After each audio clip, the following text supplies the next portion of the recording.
다 같이 성경을 들고 일어서시기 바랍니다. 봉독해 드릴 하나님의 말씀은 창세기 34장 13절에서 17절 말씀까지를 제가 봉독해 드리겠습니다. 이것은 하나님의 말씀입니다.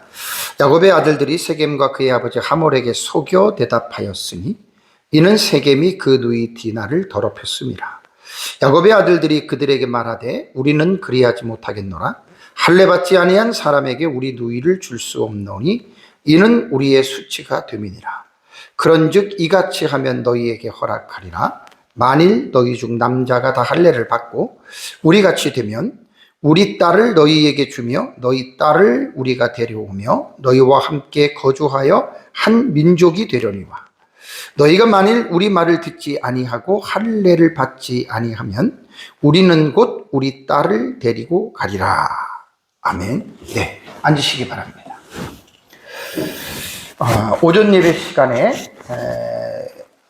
8절에서 12절 말씀까지를 제가 말씀을 전했습니다. 전에도 제가 말씀 좀 드린 적이 있는데 주의 설교는 이게 사실 어렵습니다. 그리고 또 원문도 필요하고 하나 전체를 이렇게 터치를 해야 되기 때문에 제가 해보니까 한 4절, 5절, 많으면 6절 정도가 가장 적당한 것 같아요.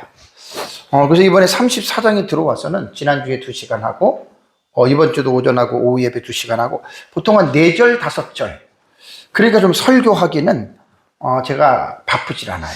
막 이게 10절, 막 7, 8절 이상 넘어가기 시작하면 자세하게 할 시간이 안 돼요. 자세하게 할 시간이.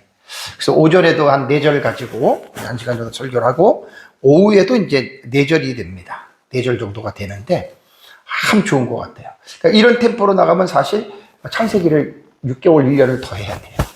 그래서 제가 좀 마치기로 하고요. 그래서 오전에 살펴본 내용이 창세기 34장 8절에서 12절의 내용인데요. 세겜은 자신이 디나를 아내로 삼기 위해서 아버지 하몰에게 부탁하죠. 그리고 이제 같이 찾아와서 하몰이 먼저 야곱과 그의 아들들에게 이야기를 하고 그러면서 이제 우리에게 땅이 있으니까 너희에게 줄 테니까 너희가 땅에서 살고 그 다음에 거기에서 이제 그 무역도 하고 경제적인 활동도 하고 그리고 또 너희들이 거기서 이제 재산도 좀 증식하는 그런 식의 말을 합니다. 그러면서 그렇게 하려면 딸 디나를 우리 아들에게 며느리로 주고 아내로 주고 그리고 이제 너희와 우리는 통혼하자. 그러고 나서 이제 세겜이 말을 이어받으면서 세겜이 이제 주체자가 되어서 또 말을 하잖아요. 그래서 오전에 살펴본 내용에는 어쨌든 이게 단순히 민족이 화합하는 그런 차원이 아닙니다. 그래서 하나님 나라 사상과 관점으로 볼 때는 세겜은 가나안 족속으로서 세상 나라의 대표격이고 야곱은 하나님 나라의 대표자로서 세상과 하나님의 나라 간의 관계로 우리가 그 본문들을 볼 수가 있어야 돼요. 그래서 하몰과 세겜이 야곱에게 와서 서로 통혼하자고 하는 말은 결국은 언약의 백성인 야곱의 가정이 세상 나라인 자기네 나라와 통합하고 그래서 이제 그것 가지고 결국은 하나님 나라의 정체성을 흐트러 버리려고 하는 이거는 영적으로 볼 때는 마귀의 계계가 분명합니다. 그래서 오전에 이제 그런 부분에 대해서 여러분들에게 말씀을 드리고 조금 전에 봉독했던 13절에서 17절의 말씀은 정말 그 야곱의 아들들이 하몰과 세겜을 속입니다. 왜? 그들의 궁극적인 의도가 있잖아요. 이제 다음 주에 볼 텐데 할례를 받게 하고 죽입니다. 오늘 본문에는 조금 뭐라 그럴까요? 언약의 가정에서 이게 있을 수가 없는 일인데 또 그렇다고 해서 무슨 야곱의 가정이 구약시대 언약의 가정이라고 완전한 가정은 하나도 없거든요. 그러니까 이런 부분에 대해서 오늘 그래서 이제 야곱의 아들들이 세겜과 하몰에게 할례라는 단어가 나옵니다. 할례. 할례를 구실로 해서 공작, 안 좋은 계획을 꾸미는 거예요. 이어서 제가 마지막에도 우리 그리스도인들에게 있어서 제가 거짓말이라고 하는 이 부분에 대해서 좀 결론적으로 좀 여러분들에게 지금 제가 다루겠습니다. 근데 이제 문제가 뭐냐면 결론적으로 제목에 나와 있잖아요. 할례를 구실로. 할례는 하나님과 맺은 거룩한 영원한 언약이거든요. 그걸 가지고 자기네들이 복수하기 위한 도구로서 수단으로 할례를 사용했다라고 하는 것은 큰 문제가 있습니다. 오늘날 우리하고도 꼭 할례는 아니지만 많이 연관되는 이제 그러한 부분들이 있습니다. 여러분 13절을 먼저 보겠습니다. 13절은 야곱의 아들들이, 여기서 이제 주어가 야곱의 아들들이 나오잖아요. 야곱의 아들들이 이제 13절은 이제 주어로서 역할을 하면서 세겜과 그의 아버지 하몰에게 속여 대답했다. 히브리어는 물론 동사가 먼저 나오죠. 대답했다. 그 다음에 주어인 야곱의 아들들이, 이렇게 히브리어는 나옵니다. 그러면서 이는 세겜이 그 누이 디나를 더럽혔음이라고 하는 속임에 대한 그 이유를, 디나를 더럽혔기 때문이다라고 이제 13절에는 이러한 부분에서 말을 하고 있는데요. 13절은 여러분 누가 말을 한 게 아니죠. 그죠? 누가 이렇게 야곱의 아들들이 속여서 대답을 했는데 야곱의 아들들이 말한 게 아니에요. 일명 이거를 갖고 뭐라 그러냐면은 나레이션이라 그래요. 해설자가 이제 배우가 나오지 않지만 해설자가 말하는 게, 이게 지금 나레이션의 내용이에요. 야곱의 아들들이 세겜과 그의 아버지 하몰에게 속여 대답하였으니 이는 세겜이 그 누이를 더럽혔습니다. 해설자가 하는 거, 나레이션이. 자, 그럼 여기서 이제 우리가 중요한 단어 하나는 속여입니다. 속였다. 베미르마라고 하는 여러분 이 말은요, 속임, 기만, 뭐 변절, 배반, 이런 좀 안 좋은 단어죠. 그러니까 이 단어는 앞선 내러티브에서, 그러니까 야곱의 내러티브예요. 25장부터 시작되는데 27장 35절을 보면 이삭이 에서에게 내 아우가 와서 속여서 너 복을 빼앗아갔다, 이런 말을 했죠. 27장에. 이게 바로 베미르마라고 하는 이 단어입니다. 속였다고 하면 이 단어예요. 그래서 여기서 이제 우리가 어쨌든 거짓말이라고 하는 것은 우리 추천할 만한 사항이 아니잖아요. 십계명에서도 분명히 거짓말하지 말라라고 이야기를 했고, 거짓말 자체가 얼마나 하나님의 영광을 가리우는 일인지 모릅니다. 그렇다면 내 아우가 와서라고 이삭이 말할 때에는 이게 야곱이거든요. 그러니까 야곱이 원래 이름 자체가 속이는 자, 이런 의미가 들어있잖아요. 야곱이라고 하는 그 단어 속에. 그러면 야곱이 실제로 형을 속였어요. 아버지도 속였어요. 그러고 나서 이제 이게 야곱의 아들들에게 지금 내려와서 야곱의 아들들도 속여서 대답을 했다. 그래서 이제 이런 것들은 뭐냐면, 인간이 전적으로 타락한 죄인이잖아요. 나도 알고 있었다, 죄인인데, 그러한 어떤 인간의 그 죄성 속에 거짓말이 담아 있는 거예요. 그게 이제, 그래서 메초일리는 이를 야곱 가문의 비극적인 유산이다. 야곱 가정만 그러겠습니까? 모든 사람들의 가정의 구조가 다 이렇다는 거예요. 그리고 이제 가정이라고 하는 것은 너무나 중요한 게, 가정에서부터 모든 것들이 형성이 되잖아요. 그죠? 아이가 임신할 때 아버지, 어머니의 유전자를 통해서 뱃속의 태아 속에서부터 환경이 시작이 되고, 태어나서 그 가정이라고 하는 환경 속에서 자라면서 인간의 인격, 퍼스널리티는 상호작용으로 형성이 되는 거예요. 유전과 환경의 상호작용으로. 그러니까 이 세상은 죄악된 세상이고 완전한 사람이 없기 때문에 여기서는 당연히 가정의 문화가 그대로 자식들에게 대물림되는 것은 맞아요. 다는 아니지만. 그래서 아담과 하와의 범죄 이후에 죄의 영향력은 가정과 사회에서 모방되고 계속 학습을 통해서 죄는 아담과 하와의 죄부터 지금까지 내려오고 앞으로 이 세상이 멸망할 때까지입니다. 그러니까 속여서 대답을 했다라고 하는 말은 거짓말을 했다라는 말입니다. 그러면서 이제 이유관계절, 인연이라고 하는 말이 이게 보통 히브리어 같은 경우 키라고 하는 이유 접속사를 쓰죠. 왜 속여서 말을 했느냐? 세겜이 그 누이 디나를 더럽혔기 때문이라고 하는 그러한 말입니다. 그래서 여기에서 더럽혔다라고 하는 말은 이제 그 앞에서도 이미 우리가 이 말을 봤어요. 지난주에. 그죠? 그 단어입니다. 피메라고 하는 말은 이게 어정이 타메인데 PL 완료형입니다. 그러니까 PL은 강조형이고 완료는 어떻게 해요? 이미 이루어진 일이에요. 이미 더럽혔습니다. 그거를 지금 말하는 겁니다. 그리고 이제 야곱의 아들들 14절로 넘어가면 또 야곱의 아들들이, 여기도 이제 14절도 야곱의 아들들이 주어로서 본문을 이끌어갑니다. 야곱의 아들들이 그들에게 말하되, 그들은 하몰과 세겜이죠. 뭐라고 얘기를 하냐면 분명히 오전 예배 때에는 하몰과 세겜이 디나를 우리에게 주고 우리 서로 통원하자. 그래서 함께 우리 한 민족이 되자. 그 말에 쉽게 말하면 야곱의 아들들이 이제 대답을 하는 거예요. 어떤 생각을 갖고 있는지. 딱 나오는 말이 뭐냐면 우리는 그리하지 못하겠노라라고 딱 말을 합니다.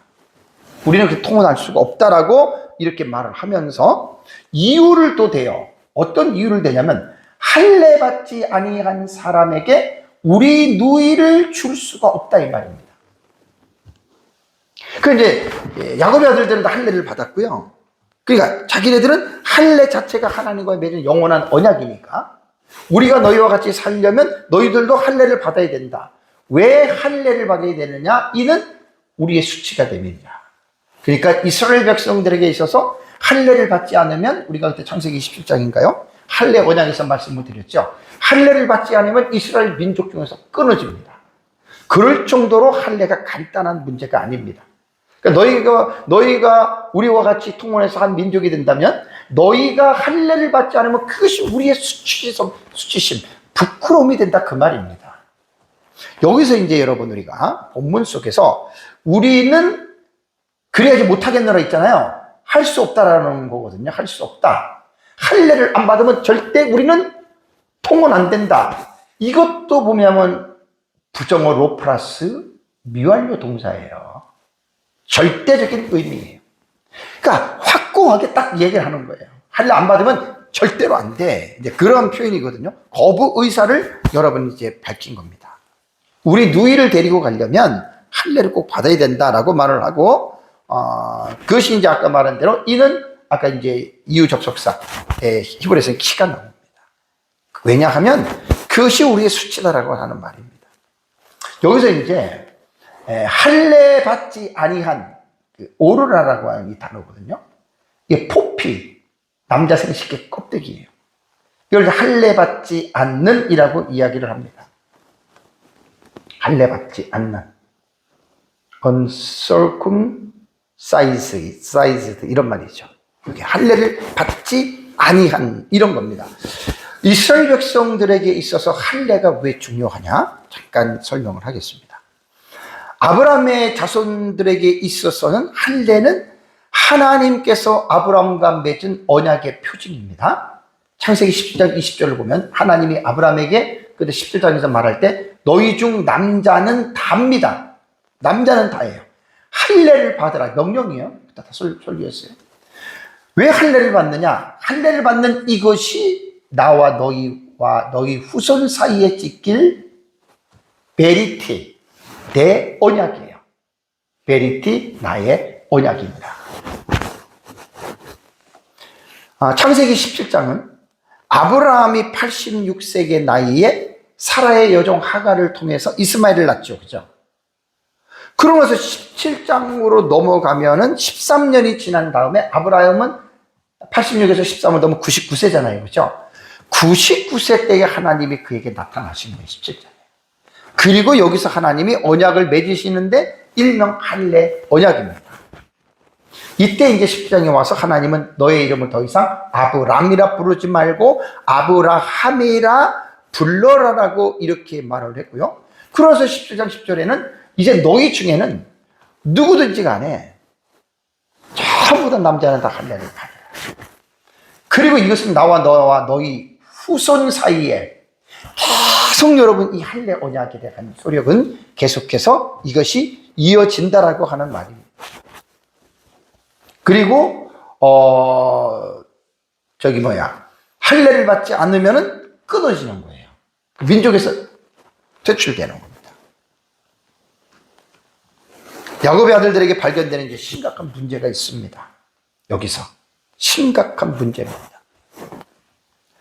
지금 아까 그 14절에서 나레이션의 설명이 뭐라 그랬어요? 야곱의 아들들이 지금 거짓말한다 그랬잖아요. 그죠? 속여서 지금 대답을 하는 것이라고 이렇게 말을 했는데, 오늘 본문에 나왔다 천연덕스럽게 거짓말을 합니다. 천연덕스럽게. 근데 그 거짓말의 내용이 하나님께서 아브라함과 맺은 할례 언약, 그러니까 할례 언약은 영원한 거룩한 언약이거든요. 영원한 언약이거든요. 그 하나님과 맺은 할례라고 하는 그 언약을 가지고 나와서 그것을 가지고 지금 거짓말을 시키고 있다는 거예요. 뭐 다른 것도 아니에요. 하나님의 언약인, 영원한 언약인 할례를 가지고 와서 자기들이 거짓말을 하는 수단과 방편으로 지금 그것을 지금 사용하고 있다라고 하는 말입니다. 그래서 34장 15절을 보면은 그런즉 이같이 하면, 이 말이 뭐냐면 할례를 받으면 이 말입니다.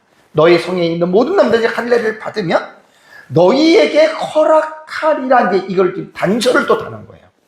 그러니까 하몰과 세겜과 야곱과 그의 아들들이 지금 줄다리기를 하는 거예요. 줄다리기.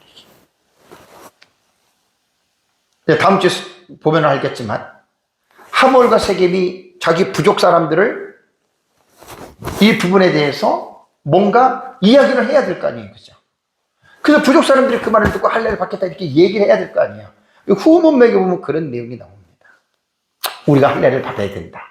왜? 할례를 받으면 저 야곱이 가지고 있는 재산입니다. 우리 거다. 그 음흉한 생각을 다 갖고 있는 거예요. 그게 다 그런 생각을 갖고 있는 거예요.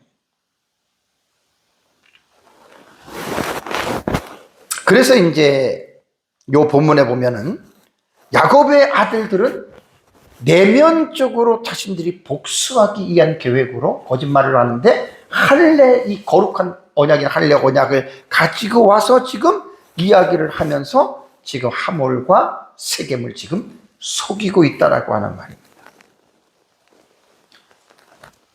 15절 보면은 그런즉 이같이 하면 너에게 허락하리라. 할례를 받으면 그 말입니다. 만일 너희 중 남자가 다 할례를 받고 우리 같이 되면, 조건절이잖아요. 그죠? 우리 같이 되면. 여기서 먼저 15절부터 먼저 보겠습니다. 15절의 첫 문장에요. 첫 단어가요. 제한적인 부사어가 나옵니다. 요게 첫 단어예요. 히브리어는. 요 첫 단어가 요게 지금 나와요. 그 다음에 여기 베오트, 요게 지금 그 부사어거든요. 그 다음에 이제 동사가 나오는 거예요. 동사. 네오트라고 하는, 여러분이 이제 이 동사가 나오는데, 허락할 것이다. 이 말이에요. 허락할. 이게 지금 조건이에요. 부사어가. 그러면서 이제 부사어가 처음에 나오는 요 단어가 아크거든요. 아크. 요게 첫 번째 나오잖아요. 아크라고 하는 단어와 요게 두 번째 나오는 게 지시대명사예요. 우리와 이것 외계는 이제 그런 뜻이거든요. 그러니까 요게, 아크베오트라고 하는, 여러분 이 말이 무슨 뜻이면, 이것 외에는 다른 조건이 없다. 그러니까 드나를 아내로 주고, 그 다음에 너희 딸들, 우리 딸들을 서로 통혼하자. 그런데 그렇게 하려면 할례를 받아야 된다. 이게 이제 이 말이에요. 아크베오트는 부사어로서 이것 외에는 다른 조건이 없다. 그리고 이제 동사가 그래 허락하겠다. 히브리어는 항상 문장 서두에 동사, 주어, 목적어가 딱 나와가지고 첫 번째 문장 처음에만 딱 읽으면 그냥 금방 그 뜻이 감지가 돼요. 한국어는 주어가 나오고 목적어가 나오고 동사가 어디 나와요? 맨 끝에 나오잖아요. 그죠? 히브리어의 차이는 그겁니다. 그러니까 앞에 좀 세 단어가 아크베오트, 네오트 이거예요. 부사어로 시작이 돼요. 그러니까 이것이 없으면 동사 허락하지 않겠다. 그 말입니다. 그래서 동사가 허락하리라고 하는 말은 이제 그 세 번째 단어 나오잖아요. 네오트, 우트라고 하는 말인데, 니팔 미완료 1인 공성입니다. 니팔이라고 하는 말은 뭐죠? 수동태나 혹은 중간태인데, 그럼 수동태와 중간태는 어떻게 구분하느냐? 문맥을 보면 나와요. 지금 여기서 허락하리라 그랬잖아요. 그죠? 이게 지금 본문은 수동태로 읽어야 돼요. 조건이 뭐죠? 할례를 받으면. 허락하겠다. 수동적인 의미로. 뭐, 찬성을 하게 한다. 뭐, 이런 뜻으로 수동태는 이게 좀 해석이 되잖아요. 그죠? 그래서 이제 그 조건이 뭐냐면, 할례를 받으라는 거예요. 할례를 받고가 그 히브리어로 레히몰이거든요. 이거 이제 전치사고, 몰이라고 하는 단어예요. 이게 이제 부정사 연계형이기 때문에 목적의 의미를 갖고 있기 때문에 당연히 할례를 받아야 우리가 허락할 것이다. 이런 의미로서 여러분 우리가 이제 봐야 됩니다. 그래서 야곱의 아들들의 말을 보면은 그들 속에는 강한 제한의 의미가 있어요. 이것 아니면 안 돼. 어떻게 보면 단호한 어조예요. 그러니까 하몰과 세겜에게 디나를 너희가 데려가고 우리가 통혼을 하려면 이것 외에는 안 돼. 목적 아까 뭐라 그랬어요? 부정사 목적어. 네. 안 돼. 그거는 뭐냐면 할례를 받으라는 거예요. 부정사 연경 목적. 할례를 받아야지만이 다른 길은 없다라고 하는 여러분 이제 그러간 말입니다. 그래서 야곱의 아들들이 하몰과 세겜에게 이런 말을 합니다. 너희가 할례를 받으면 자신들과 같이 될 것이다 그랬잖아요. 자신들과 같이 될 것이다. 그러니까 우리 같이 되면이라는 말이에요. 여기서 여러분 우리가 볼 때 어떤 생각이 들죠? 야곱의 아들들이 우리와 같이 되면 할례를 받으면 이러는 거잖아요. 그죠? 할례를 받으면 이제 너희 우리와 같이 살 수 있어. 근데 이게 표면적으로 볼 때는 야곱의 아들들이 지금 세겜 사람들을 언약의 공동체로 초청하는 것 같이 보이죠. 그죠? 너희들 할례 받고 우리 한번 잘 살아보자라고 하는 이렇게 뉘앙스가 오는 거예요. 당연히. 또 그리고 하몰과 세겜은 당연히 그렇게 생각을 해요. 근데 여러분 과연 그럴까요? 그게 아니잖아요. 다음 주 본문에서 여러분들에게 보면 알겠지만 야곱의 아들들의 속임, 계략은 끔찍합니다. 끔찍합니다. 그 아까 13절에 나레이션이 말한 대로 디나의 수치를 보복하기 위해서 지금 속이는 것이고 할례는 자신들의 복수를 위한 무기로서 지금 사용을 하고 있는 거예요. 이건 아닙니다. 예를 들어서 이제 할례를 받고 3일 만에 들어가서 이제 죽이다는 남자들을 주변 사람들이 다 알 거 아니에요. 그죠? 그럼 어떻게 됐어? 자초지종 얘기를 듣다 보면 야곱의 아들들은 아브라함의 손자들인데 할례를 받아야 된다고 해서 할례를 받았대. 할례를 받고 고통스러울 때 죽였대. 그 일반 사람들이 할례를 어떻게 생각하겠어요? 안 좋은 걸로 보잖아요. 야, 할례 받고 꼼짝 못하다가 죽었대. 그러니까 이거는 야곱의 아들들이 복수가 잘못된 거예요. 정말 매우 잘못된 일을 지금 저질렀다라고 하는 것, 여러분 이거를 이제 우리는 좀 기억을 해야 됩니다. 그리고 이제 이방인들에게도 할례를 행할 수 있는 게 창세기 10장 23절을 보면 이에 아브라함이 하나님이 자기에게 말씀하신 대로 이날에 그 아들 이스마엘과 집에 태어난 모든 자와 돈으로 산 모든 자 곧 아브라함의 집사람 중 모든 남자를 데려다가, 그러니까 할례는 이스라엘 백성들을 중심으로 하지만 이스라엘 백성들과 함께 있는 이방인들에게까지도 할례를 받아야 돼요. 그게 하나님의 명령이에요. 그래서 17장 27절을 보면 그 집의 모든 남자 곧 집에서 태어난 자와 돈으로 이방 사람에게서 사온 자가 다 그와 함께 할례를 받았더라라는 말을 합니다.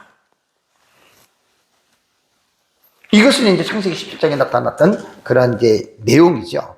그래서 할례는 이런 의미를 가지고 있어요. 그리고 이제 본문 16절을 보면 우리 딸을 너희에게 주며, 이거 야곱의 아들들이 하는 말이에요. 너희 딸을 우리가 데려오며 너희와 함께 거주하여 한 민족이 되려니와. 이게 야곱의 아들들이거든요. 실제로 이렇게 하지 않았습니다. 복수하기 위해서 지금 이런 말을 지금 한 거예요. 그래서 이 16절을 여러분 잘 보시면 히브리어 구문론으로 보면 4개의 연속 바브절로 이루어집니다.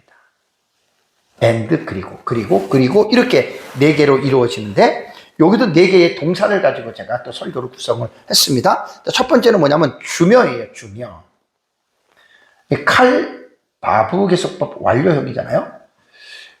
이거 1인칭 공성복수예요. 우리가 주겠다. 근데 이게 주겠다가 아니라 어떻게 우리가 너희들 준다 하잖아요. 그죠? 완료형이니까. 그러니까 이 말이 뭐냐면, 완료형은 미래적인 상황, 만약에 현재에 줬어. 그러면 그건 이제 완료된 거예요. 그런데 의미상으로 볼 때, 여기 보면은 주며, 줄 것이다라는 얘기잖아요. 그죠? 의미상으로 볼 때 미래적인 상황에 이루어지는 일이라면, 완료형은 더 확실함을 표현하는 거예요. 바브개석법 비완료 같은 경우는 과거 완료니까 그건 이미 이루어진 거죠. 그죠? 그냥 아부개석법 미완료가 아니라 완료형 같은 경우는 이미 이루어졌는데, 내용을 읽어보면 주며 이루어진 게 아니에요. 줄 것이다라는 얘기예요. 그러니까 미래적인 상황에서 이루어지는 것이라면 이것은 더 확실한, 어떻게 완료보다 더 확실하게, 이런 식으로 학자들이 이야기를 합니다. 그래서 우리 딸들을 너희에게 주었다는, 줄 것이다가 아니라 줬어, 이런 뜻이에요. 그래서 창세기 지금 12장부터 우리가 이제 공부를 하면서 예언적인 문맥하고 언약적인 문맥에서는 미완료로 얘기를 했다고 한다 그러면 그럼 이미 확실하게 이루어질 것이다, 이루어진 걸로 본다 그랬죠. 그렇죠? 완료 같은 경우도 이런 의미잖아요. 내용상으로 볼 때는 미래에 일어날 일인데 이미 완료형으로 말했어. 너무 정확하다는 거예요. 너무 확실하다는 이야기예요. 그럼 여기서 여러분 이제 한번 생각을 해보십시오. 야곱의 아들들이 지금 할례를 받으면 줬어, 준 거야, 이렇게 말을 하는데, 얼마나 여러분 이 야곱의 아들들의 마음이 가증스럽습니까? 속된 말이잖아요. 거짓말. 얼굴빛 변하지도 않고. 그렇게 보는 거예요. 우리가 코란데오라고 하는 하나님 얼굴 앞에서, 하나님 눈앞에서, 제가 많이 말씀드렸잖아요. 하나님이 지금 보고 있다고 생각을 한다면 이게 코란데오 의식을 가진 사람들이거든요. 하나님이 나를 지금 불꽃 같은 눈동자로 보고 있는데 거짓말을 해요. 그것도 거룩한 언약인 할례를 가지고. 줄 거야. 할례 받으면 줄 거야. 할례 받으면 내가 너네 죽일 거야. 그건데. 그걸 속이고 지금 이런 말을 한다는 거예요. 얼마나 야곱의 아들들이 가증스럽고 속된 상태입니까? 하나님 나라의 관점으로 볼 때 하나님 나라의 백성들은 이렇게 살면 안 된다는 거예요. 그래서 두 번째 동사가 뭐냐면 데려오며입니다. 데려오며. 요거는 이제 바브가 안 나오지만 그 앞에 있는 단어와 바브로 연결이 돼요. 라카우라고 하는 거 취한다라는 뜻이거든요.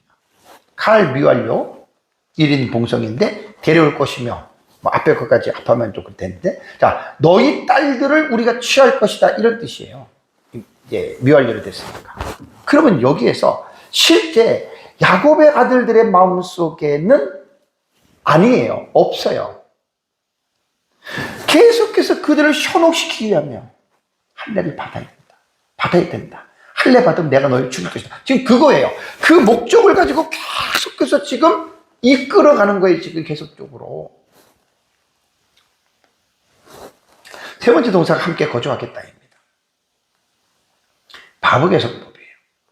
칼 완료인 야샤브 거한다, 거주한다 뜻이거든요. 그러니까 이 동사도 완료형이잖아요. 이 내용은 언제 일어나는 거죠? 이미 이루어진 게 아니에요. 미래적인 상황이에요. 아까 말씀드린 보다 더 확실함을, 보다 더 확실함을 지금 말하는 표현입니다, 여러분. 이게 점점 더 계속 지금 어떻게 해요? 눈덩이가 풀어가듯이 지금 계속해서 지금 그렇게 하고 있고, 네 번째가 동사가 뭐냐면 될 것이다. 왜 하이는 하야 동사예요. 비동사라고도 하고 뭐뭐이다, 있다, 뭐 그런 뜻이거든요. 요것도 칼 완료 1인 공성 복수예요. 우리가 됐다 그런 뜻이거든요. 근데 이게 된 게 아니잖아요. 사건으로 의미적으로 볼 때는 앞으로 일어날 일이에요. 근데 이걸 이미 완료형으로 된 것처럼 이야기하잖아요. 이건 아까 말씀드린 대로 더 확실함을 표현하는 히브리적 문법적 표현입니다. 그러니까 참 여기서 동사 4개를 쭉 보면서 야곱의 아들들이 우리가 한 백성이 된다, 완료형으로 얘기를 했어요. 보다 확실하게. 그러면서 이제 세겜과 하모를 계속해서 현혹시키고 거짓말을 시키고 마음에 안심을 갖게 하고 이제 됐다 싶게 하고, 그래서 결국은 야곱의 아들들의 이 말에 하몰과 세겜 사람들이 전부 다 넘어가잖아요. 다음 주에 이제 그 비참한 장면을 제가 이제 봅니다. 그러니까 이게 지금 하몰과 세겜은, 아까 세겜의 목적은 뭐예요? 세겜의 목적은 디나를 자기 아내로 얻는 거예요, 합법적으로. 그러니까 지금 야곱의 뭐 아들들이 뭐 돈을 얼마를 달라, 뭘 얼마 달라, 이런 거 하나도 얘기 안 했잖아요. 그냥 할래만 받으라, 이제 할래만. 내가 할래만 받으면 그래, 우리 그렇게 하자. 이게 꿍꿍이 속에 있는 거죠. 그러니까 세겜과 하몰이 봤을 때는 이거 뭐 돈도 아니고, 응? 너무나 지금 기가 막힌 타당스러운 제안을 지금 받았다라고 생각을 합니다. 아, 참 안타깝죠. 야곱의 아들들의 기만성은 거짓에 그치는 게 아니라 비참하게 살육을 합니다. 그러니까 이거는 도덕적인 문제의 거짓말을 보다도 더 심각한 거예요. 집단 살인을 하잖아요. 그러니까 하몰과 세겜은 안 들을래야 안 들어줄 수가 없는 요구였어요. 그리고 이제 17절에 마지막 한마디 쐐기를 딱 박아요. 어떤 쐐기를 박는지 볼까요? 될 것이다 하고, 17절의 말씀은 요거 먼저 보겠습니다. 17절을 보면은요, 너희가 만일 우리 말을 듣지 아니하고 할례를 받지 아니하면, 요구를 수용하지 않으면, 그 다음 말이 무서운 말이에요. 우리는 곧 우리 딸을 데리고 가겠다. 이런 거를 보면은 어때요? 그들의 마음은 지금 정말 대단히 불안한 거죠. 그런데 요 17절을 제가 설교를 주면서 봤더니 접속사가 하나가 먼저 딱 나와요. 접속사가. 이게 외임이라고 하는 말이거든요. 요게 그리고 만일, 2개의 접속사예요. 붙은 거예요. 그러면 여기서 그리고 만일이라고 하는 말이 이게 단순한 말을 하는 게 아니에요. 이 지금 그리고 만일이라고 하는 말은 뭐냐면 앞에 있는 16절 있잖아요. 그죠? 요 16절 내용이 어떤 내용이었어요? 16절 내용이 우리 딸을 너에게 주면 너희 딸을 우리가 데려오면 우리가 함께 한 민족이 되려니와 라고 하는 말은, 이 말은 뭐냐면 긍정적인 내용이죠. 그죠? 이렇게 하면 주겠다 이렇게 얘기잖아요. 17절은 아까 말한 대로 이렇게 안 하면 우리 딸을 데리고 가겠다. 부정적이잖아요. 그죠? 그러니까 긍정문과 부정문의 그 중간의 사이를 이어주는 접속사가 바로 이거라는 거예요. 외임, 그리고 만일. 단순한 게 아니에요. 그래서 16절의 긍정적인 내용과 17절의 본절에서 부정적인 내용을 대조하는 대조적 전환의 기능을 요 그리고 만일이라고 하는, 여러분, 이 접속사가 바로 이 부분을 끌고 가고 있다는 거예요. 우리말에는 뭐 그리고 만일이라는 말이 없잖아요. 번역은. 이걸 이제 영어로 번역하면은 우린 보통 그리고니까 and, 만일, if 이렇게 생각하죠. 그죠? 근데 이게 그런 뜻이 아니에요. but if로 보아야 돼요. 그래서 제가 바이블렉스 CD를 갖고 있는 거기 보면 영역본이 10개가 있거든요. 궁금해서 봤더니 10개 중에 한 군데 YLT는 and if로 했어요. 그리고 만일로 했는데 나머지 9개는 절대적이죠. but if로 했어요. 그러나 만일 but이라고 하는 그러나라고 하는 말은 뭐죠? 앞에 있는 문맥과 상반되는 거예요. 그러니까 앞에는 어떤 문? 긍정문. 뒤에는 17절은 어떻게? 부정문이에요. 그러니까 이 아까 그 외김이라고 하는 여러분이 전치사 2개는 and로 번역하는 것보다는 but이 낫습니다. 왜냐하면 그 중간에서 긍정문과 부정문의 그 역할을 해주기 때문입니다. 9개 이 영어 역본에는 다 but if로 전부 다 했더라고요. 그러므로 이 수사학에서 외임, 그러나 만일은요, 협상의 양극단을 제시할 때 사용하는 법적 언어라 그래요. 참 중요하죠, 이런 말들. 그래서 아까 말한 대로 이 외임 있잖아요. 이게 문장 처음에 나와요. 요 2개의 접속사가 아주 본절에서는 어떻게 무게가 그만큼 있는 거예요. 그러나 만일 그걸 강조하는 거예요. 그리고 이제 뒤에 부연 설명을 했잖아요. 할례를 받지 않으면 그 부연 설명을 하고 그럼 우리가 우리 딸을 데리고 가겠다. 얼마나 하몰과 그 세겜의 마음이 얼마나 세상 말라면 똥줄이 타겠냐고요. 너희가 만일 우리 말을 듣지 아니하고 할례를 받지 아니하면 우리는 곧 우리 딸을 데리고 가리라라고 하는 말입니다. 여기 듣지 아니했다라고 하는 말이죠. 듣다. 이 동사 샤마예요. 이것도 칼 미완료. 너희들이 듣지 아니하면, 여기서 아니하면이라고 하는 말이 있잖아요. 여기 이게 부정어잖아요. 이것도 로예요, 로. 부정어 로 플러스 이 동사가 칼 미완료라고 했잖아요. 미완료 동사예요. 그럼 이것도 당연히 여러분 앞에서 지난 오전 예배에도 제가 로 플러스 미완료 동사를 2번 강조돼. 여기도 또 강조를 해야 돼요. 우리말을 듣지 않으면 절대적인 부정이라 했죠. 너희가 우리가 말하는 것을 절대적으로 안 들어? 그러면은 우리 딸을 데리고 갈 거야. 이런 뜻이란 말이에요. 절대적인 의미가 이 부정어 로 플러스 미완료 동사가 여기서 여러분 이렇게 이 부분이 여러분 해결이 된다라고 하는 거. 부정사 절대형으로 여러분 우리가 이 부분들을 그렇게 해석을 해야 됩니다. 그러니까 그 17절에 핵심적인 동사가 있어요. 아까 우리가 갈 것이다 그랬죠. 왜 할라크누라고 하는, 이게 할라크가 원형이 할라크거든요. 간다라는 뜻입니다. 1인칭 공성복수. 우리가 간다. 완료형이에요, 완료형. 그러니까 아까 완료형 말씀드렸잖아요. 아직 야곱이 간 게 아니에요, 아들들이. 근데 우리가 갔다.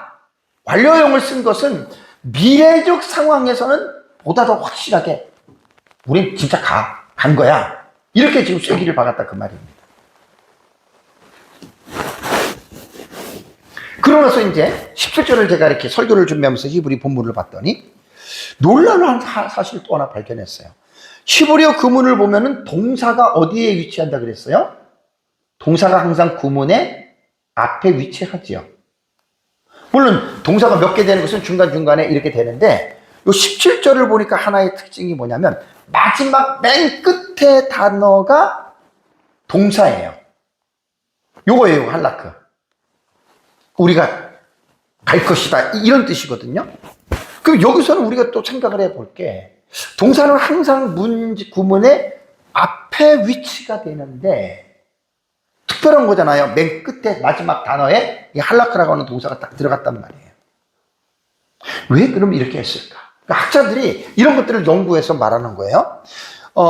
히브리어가 전반전에 대부분 앞에 나오고 구문에 뭐 몇 개가 있으면 다 구문 앞에서 위치하는데 그것도 맨 끝으로 동사가 보통 주어 동사 동사 바뀌는데 그것도 아니고 맨 끝으로 동사가 위치했다라고 하는 말은 뭐냐면 그 동사를 극대화시키는 거예요. 극대화. 그러니까 우리가 갈 것이라는 그죠? 완료. 우리가 간다 그 말이에요. 이를 극대화시키는 거예요. 또한 히브리어에 있어서 동사가 문장 끝에 위치하는 이유가 있다 그래요. 학자들이. 그 이유가 뭔지 아세요? 협상 전체의 결론을 강조하는 거예요. 그러니까 구문론이 품사들이 모여서 하나의 문장을 형성할 때 각 언어 체계마다 구문론에 대한 순서가 있잖아요. 그죠? 근데 기본적인 어순을 도치시켜서 그것이 예를 들어서 엉뚱하게 있다. 그러면 반드시 여러분 그것을 강조용법으로 써요. 지금 이것도 특이하잖아요. 그죠? 동사가 맨 끝에 딱 위치했어요. 그래서 아까 제가 여러분들에게 말씀드린 협상 전체의 결론을 강조한다. 그러니까 의도적인 거예요. 의도적인 거. 이런 것들은 이제 문법 학자들은 수사학의 묘미다. 일리가 있잖아요. 수사학의 묘미예요. 그래서 히브리어를 아시는 분들은 동사가 변하고 주어가 나오고 목적어 이렇게 나오는데 지금 같은 경우 동사가 맨 뒤에 나왔다 그러면 이것은 협상을 결론을 강조하는 거다. 그리고 앞에 같은 경우 보통 동사가 문장에서 나오면 문장의 흐름을 먼저 딱 얘기해 주니까 우리 이해가 딱 되잖아요. 그죠? 근데 동사가 안 나와. 그럼 문장을 읽을 때 어떤 생각이 드는 줄 아세요? 궁금한 거예요. 너는 눈이 노루 같고 입술이 앵두 같고 머리칼은 염소털 같고 너는 그냥 눈빛은 어쩌고 귀는 어쩌고 쫙 얘기를 해요. 그러면 결론이 뭐예요? 동사잖아요. 그래서 나는 너가 좋아. 그래서 나는 너가 싫어. 동사가 끝에 나오면 계속 문장을 읽을 때 긴장이 생기는 거예요. 이것도 마찬가지예요. 이것도 17절의 내용도 여러분 똑같은 의미입니다. 너희가 만일 우리 말을 듣지 아니고 할례를 받지 아니하면 우리는 우리 딸을 데리고 가리라. 이 우리 말은 사실 동사가 맨 끝에 되게 이래서 이제 이게 우리 말이 어렵다는 거예요. 영어는 주어 동사가 나오고 히브리어는 동사 주어가 나오니까 앞에 이미 문장에서 거의 딱 감이 잡혀요. 그러니까 원래 이게 히브리어 구문으로 말하면 우리가 간다라고 하는 왜 할라쿤으로 먼저 넣었어야 돼요. 우리는 갈 것이다. 그러고 나서 이제 키절이라든가 부사구라든가 구문을 사용해서 왜 우리가 가느냐? 너희가 할례를 받지 않고 우리 말을 듣지 않았기 때문에 원래 히브리어의 구문은 이렇게 형성이 되는 거예요. 그러니까 항상 첫 번째 모든 것들이 주어 동사가 딱 나오기 때문에 히브리어는 나이스하게 문장을 하는데 요 17절은 완전히 예외잖아요. 그죠? 예외. 맨 끝에 우리가 갈 것이다 나왔다는 말입니다. 그래서 설교를 준비하면서 참 요게 이제 수사학의 묘미라는 거예요. 디나를 자신의 아내로 맞이해야겠다는 일념에 사로잡힌 거잖아요. 세겜이. 그리고 자기 아버지에게 지금 그렇게 지금 부탁을 했잖아요. 근데 마지막 17절에서 청천 하늘의 날벼락 같은 말이잖아요. 우리가 간다. 우리 누이를 데리고 갈 것이다. 왜? 앞에서 이미 설명을 다 했어요. 우리 말을 듣지 않고. 우리 말이 뭐죠? 목적은 할례를 받는 거잖아요. 안 하면 우리는 데리고 간다 그 말이잖아요. 그래서 이건 히브리어의 어떤 그러한 묘미로서 이 말을 합니다. 참 어떻게 보면 이것도 야곱의 아들들의 말을 가만히 보면 지난번에 내가 몇 번 얘기를 했지만 야곱이 대단히 똑똑한 사람이에요. 그게 말하는 것과 이런 걸 보면은 야곱이 정말로 여러분 똑똑한 사람입니다. 아주 비상한 사람입니다. 머리가. 정말 똑똑한 사람이에요.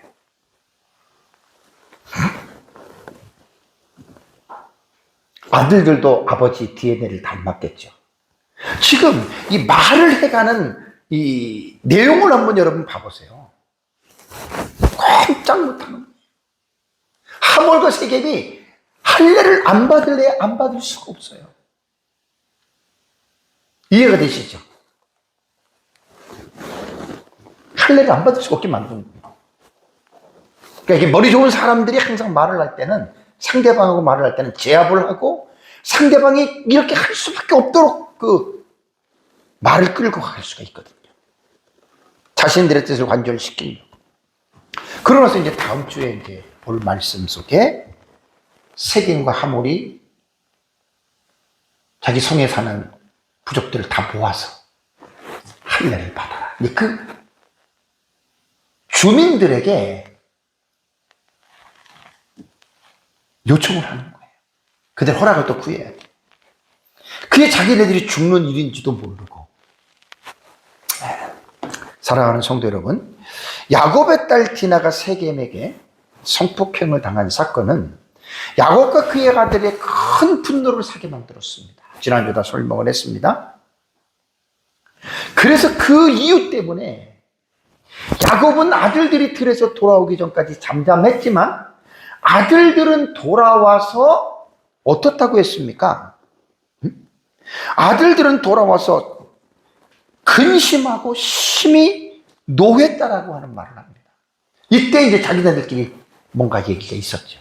우리 전원들을 죽이자, 이런 것들이 있었다. 복수를 다짐한 거죠. 그렇게 생각한 다음에, 이건 뭐 순간이에요. 그러고 나서 이제 그 하몰과 세겜이 야곱과 그 아들들에게 와서 이제 우리 통혼하자, 함께 살자, 오전에 설교했던 내용을 하니까 여기서 이제 복수를 하기 위해서 거짓말을. 아까 14절에 나레이션의 말을 제가 말씀을 드렸죠. 네. 12절, 네, 13절. 13절에 야곱의 아들들이 세겜과 그의 아버지 하몰에게 계속 속여 대답했다. 나레이션의 설명이에요. 그러고 나서 이제 이것을 쫙 끌어가는 게 상당히 여러분 이게 지금 대단한 수법이에요, 사실 이게. 할례를 안 받을 수밖에 없는. 여기서 이제 오전에도 말씀드린 대로 야곱이 어떤 사람입니까? 야곱이 하나님 나라의 언약의 백성이잖아요. 아브라함의 손자잖아요. 아브라함의 아들 이삭의 아들이잖아요. 그런데 하나님의 나라에 대한 시리즈를 이제 7월 되면 2년을 하는 거예요, 지금. 2년을. 창세기는 작년, 재작년 12월에 창세기 주에 1장부터 시작을 했고, 창세기만 1년 6개월 했고, 그 다음에 하나님 나라 시리즈의 한 40시간은 제가 이제 서론격으로 여러분들의 설교를 했는데, 하나님의 나라에 대한 제 주제는 이런 내용입니다. 하나님의 나라가 어떤 나라냐? 그 하나님의 나라는 누가 천국을 갔다 왔다. 그래서 그러한 체험을 통해서 우리가 하나님의 나라를 알아야 되느냐? 저는 노라고 대답했습니다. 개인의 주관적인 체험이지, 그거를 객관화시키면 반드시 문제가 생겨요. 그럼 하나님의 나라를 우리는 어떻게 하느냐? 성경을 통해서 하나님의 나라를 발견하는 거예요. 왜? 성경은 하나님의 나라를 우리에게 가르쳐 주기 위해서 창세기부터 계시록까지 기록했다. 이게 성경의 본질이에요. 이게 성경의 본질이에요. 그래서 우리는, 제가 지금 하나님 나라 시리즈로 창세기부터 시작했지만, 기약도 없는 설교지만, 성경을 통해서 하나님의 나라가 어떤 나라인지를 우리는 계시 의존 사색을 통해서 성경을 통해서 하나님의 나라를 발견해요. 이게 1차적인 제 설교의 목표입니다. 목표.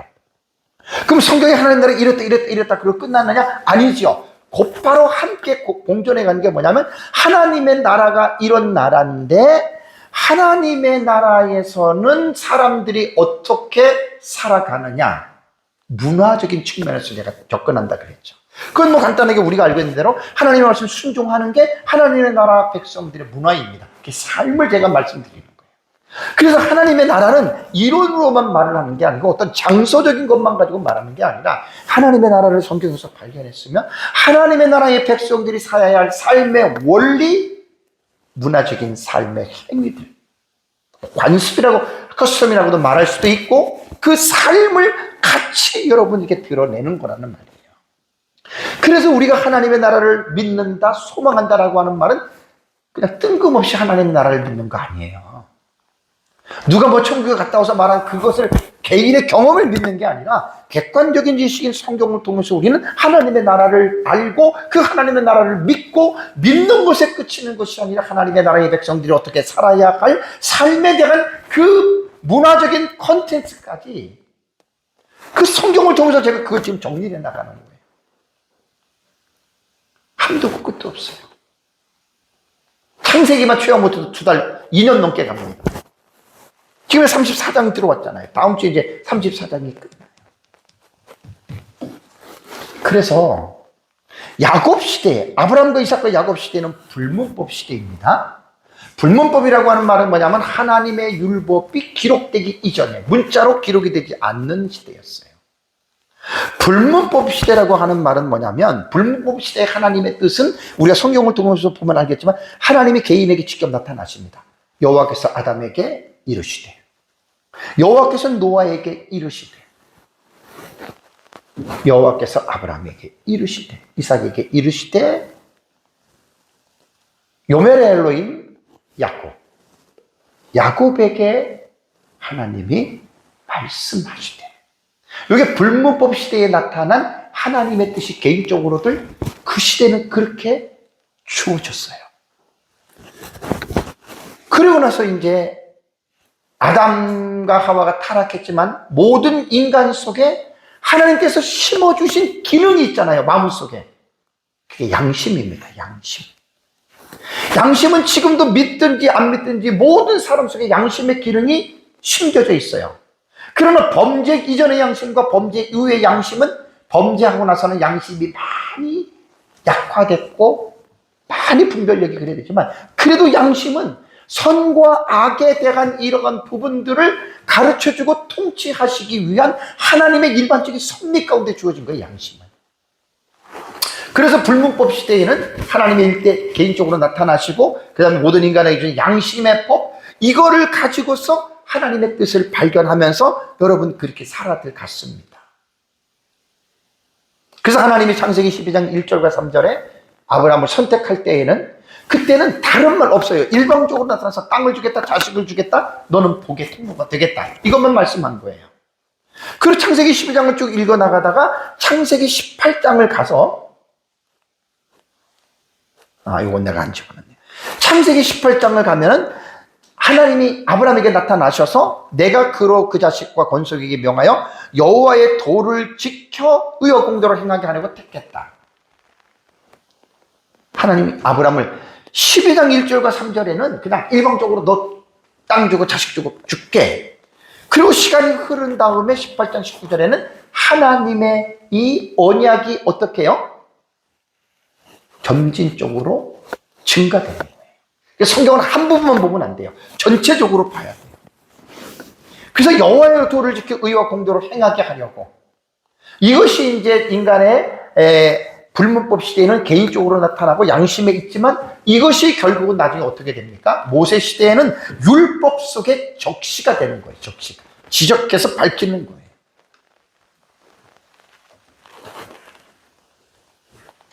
그러면 불문법 시대인 이 야곱의 시대에 야곱의 아들들이 지금 오늘 본문에서 디나의 일을 복수하기 위해서 뭘 하고 있는 거예요? 양심에 꺼리끼는 거짓말을 지금 천연덕스럽게 얼굴색 변하지 아니하고 하몰과 세겜의 일가를 부족을 완전히 집단살인이잖아요. 집단살해잖아요. 이 끔찍한 만행을 저지르기 위해서 지금 뭘 하고 있는 거예요? 천연덕스럽게 지금 거짓말을 이어나가고 있어 보여요. 그걸 지금까지 말씀을 드린 거예요. 그러면 불문법 시대에 뭐 이렇게 죄 짓는 거는 죄가 아닌가요? 아니에요. 불문법 시대에도 창조주 하나님이 결정하시는 죄가 있는 거예요. 노아 시대 때 그때 율법이 없었잖아요. 하나님이 볼 때 어린아이부터 어린이까지 죄가 관영했다 그랬잖아요. 그 심판했잖아요. 소돔과 고모라도 심판을 했잖아요. 율법은 없었어도. 그러니까 야곱의 아들들이 지금 구상하고 개육하고 거짓말시키고 집단 살인은 끔찍한 만행을 저지르는 것입니다. 그리고 아까도 말씀드린 대로 그냥 그런 일을 하는 게 아니라 아브라함과 하나님이 맺은 영원한 할례 언약, 그 할례 언약을 가지고 와서 그게 수산화가 되고 그것이 도구가 돼서 나중에 자기들이 끔찍한 만행을 지금 저지르는 것이 아닙니까? 제가 설교를 준비하면서 마지막 부분에 갑자기 좀 오버랩이 되는 게 있었어요. 야곱의 아들들이 하나님의 거룩한 언약을 속임의 도구로서 엄청난 일을 잘못을 했듯이 오늘날 신약시대의 교회가, 한국 교회가 아니면 저와 아니면 여러분들 우리가 저지르기 쉬운 아주 오류가 오버랩이 딱 되는 거예요. 오버랩이. 자, 오늘날 교회에서 목회자들과 성도들이 짓는 죄들을 보십시오. 무관하지 않죠? 말로는 하나님의 영광 그리고 말로는 하나님의 말씀 얘기를 하면서 우리가 얼마나 우리도 그 거룩하신 하나님의 이름까지 들먹어가면서 뭐 기도한다, 뭐 한다, 헌금한다, 봉사한다, 뭐 온갖 교회 안에서 성스럽게 봉사하는 이 용어와 언어들을 사용하면서 그것이 따지고 보면 목회자들도 성도들도 자기가 죄를 짓는 도구로 오늘날 우리가 사용하고 있지 않습니까? 저는 목회자들이 자녀에게 세습하는 것에 대해서는 나는 아주 부정적으로 보는 사람은 아니에요. 근데 그런 것도 어떤 목사님이 그런 말을 했어요.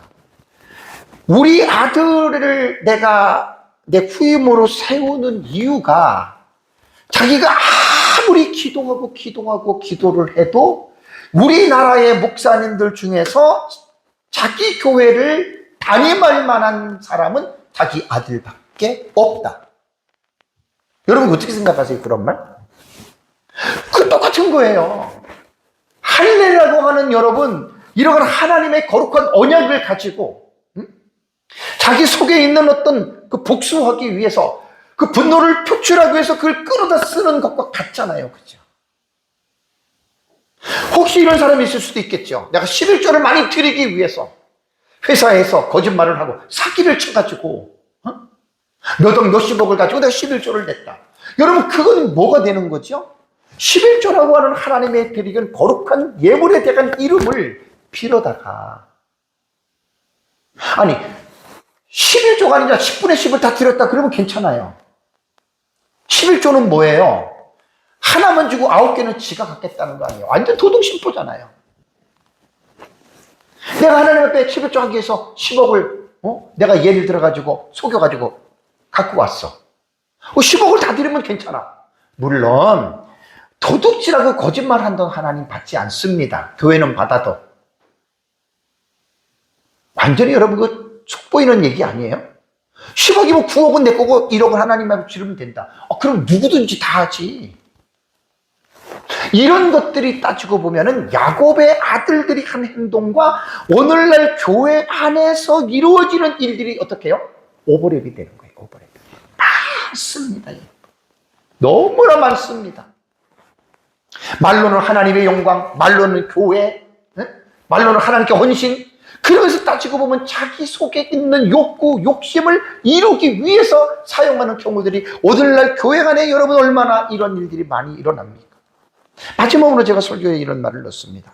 자, 우리는 지금 그러니까 말세지말이에요. 예수님 당시에 이미 세상이 종말이거든요. 말세가 왔거든요. 2000년 지났어요.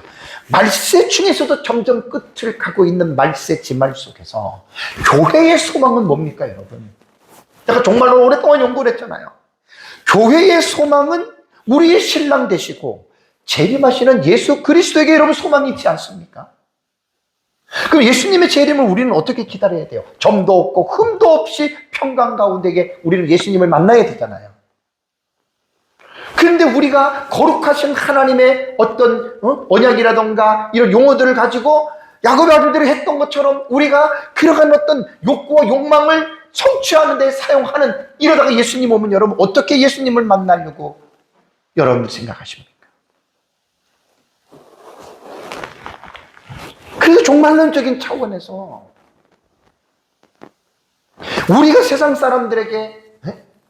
야곱 아들처럼 거짓말을 할 수도 있잖아요.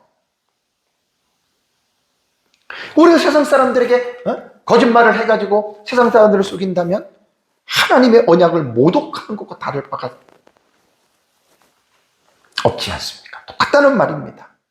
그래서 예수님의 재림을 기다리는 신부되는 교회인 우리는 이 세대를, 로마서 12장 말씀처럼 이 세대를 본받지 말고 하나님의 선하시고 기뻐하시고 선하신 뜻이 무엇인지 잘 분별해서 거룩한 삶으로 승리하는 삶을 살아가시기를 주님의 이름으로 축복합니다. 우리 다 같이 함께 기도하겠습니다.